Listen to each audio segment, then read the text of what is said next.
While the hot topic as of late is the Switch 2, there could be more big news to uncover with the current gen Switch. Find out why this recently filed patent from Nintendo has fans buzzing. Up next.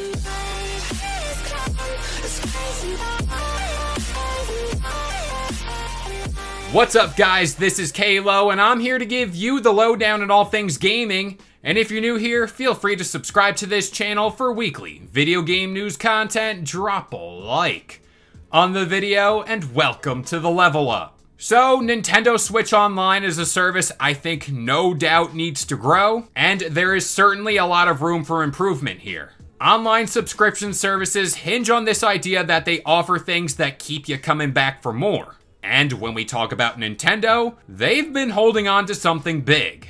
MyNintendoNews.com gets the credit for today's find because within the UK, it was noted that Nintendo filed a trademark related to GameCube controllers. I want to be clear about this here story too. This could all just be Nintendo retaining the rights to the controller's design, or they could be chefing up some special edition controllers, but I want to have fun with this.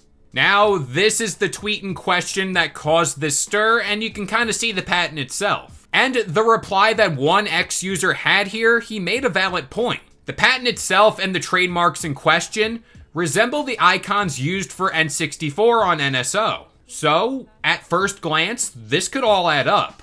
The timing is pretty damn close to their almost routine February Direct now, so it could show up at that showcase if that showcase is even confirmed. And speaking of that Direct, last February was the Direct in which we got that Game Boy family of games added to NSO. Now me personally, I don't think we see the GameCube added to NSO for two reasons. So let's dive into the first one, being the Switch 2. And you know I had to get it in there somehow. So first of all, we need to actually know what on earth is happening with the Switch 2. And when Nintendo launches said console, they're gonna want to have a pretty damn good reason for people to upgrade and carry over their NSO subscription. And it's worth noting I could also see the Switch 2 as that much needed reset button for NSO in general. But back to the matter at hand, releasing the GameCube library of games on NSO for the Switch 2, it makes a lot of sense. Now, as for reason number 2.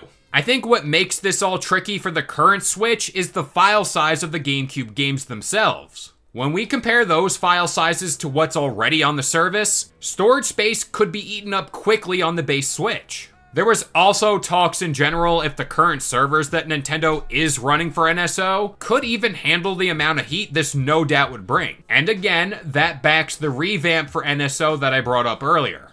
Now, as I always like to do, let me tear down some hopes and dreams. Thank you for liking and subscribing, by the way.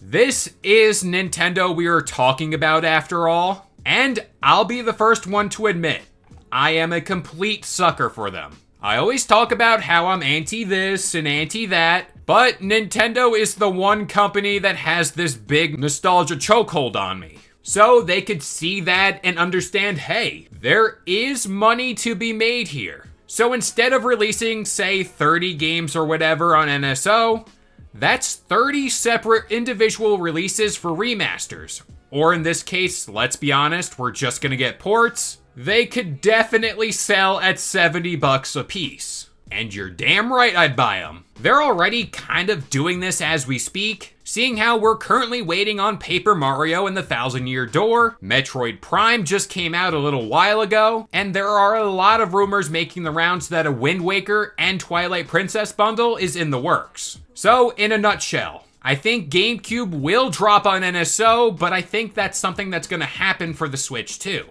And I don't think this could entirely happen right now on the current Switch, because they could essentially pad out the rest of the year with ports. And that gives them plenty of time to beef up NSO on the back end. And again, I'm a nostalgia sucker. But with all that being said, I'm gonna pass this question off to you guys. Do you think GameCube stuff drops on the current Switch, or is this more of a Switch 2 thing? But that about does it here. I've been Kalo. I gave you the lowdown on all things gaming.